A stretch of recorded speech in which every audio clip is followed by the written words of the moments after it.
Hey guys, so this video is just going to be about being single as a Christian and just how I've come to view that as more of an opportunity to grow and to serve the Lord better instead of just a time of like waiting for the future. I think too often we miss out on the joy and the blessings that are available to us now because we're focused on what we don't have. But yeah, so before I get into the specifics, I just want to read a passage from 1 Corinthians that some of you might have heard before, but I just want to reiterate it. And yeah, God's word is way more important than mine, so we're going to start with that. So 1 Corinthians 7 verse 32 through 35 says, "I would like you to be free from concern. An unmarried man is concerned about the Lord's affairs, how he can please the Lord. But a married man is concerned about the affairs of this world, how he can please his wife, and how his interests are divided. An unmarried woman or virgin is concerned about the Lord's affairs. Her aim is to be devoted to the Lord in both body and spirit. But a married woman is concerned about the affairs of this world, how she can please her husband.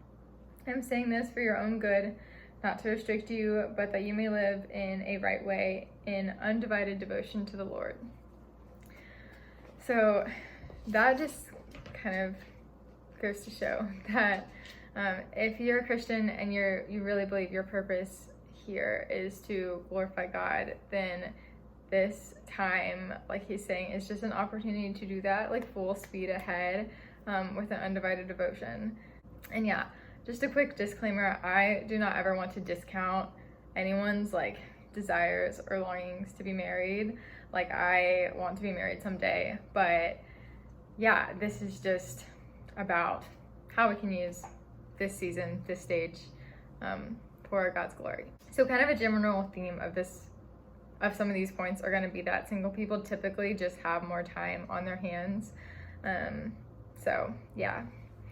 The first benefit, I think, is definitely having more time to invest in community.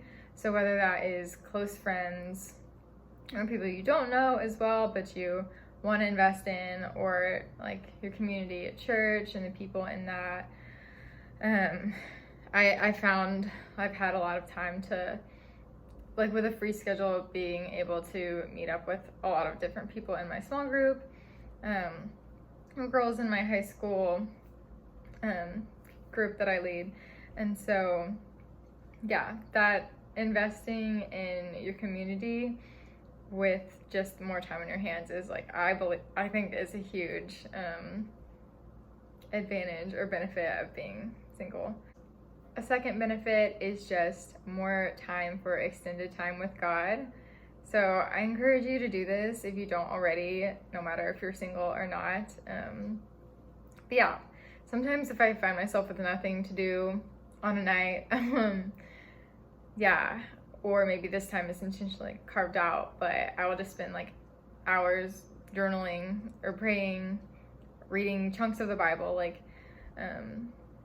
yeah, with just this extra time. And I feel like that can be so powerful, to just watch God move in those moments. And like what he teaches me has been really cool to see.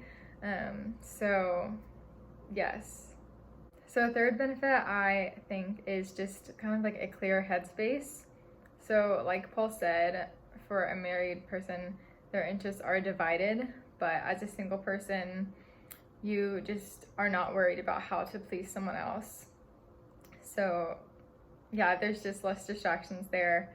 And it also reminds me of Colossians 3:2, which says, "Set your mind on things above, not on earthly things." So obviously single people can still think about earthly things, but it does kind of cut out some distractions on that, and as far as how to please someone.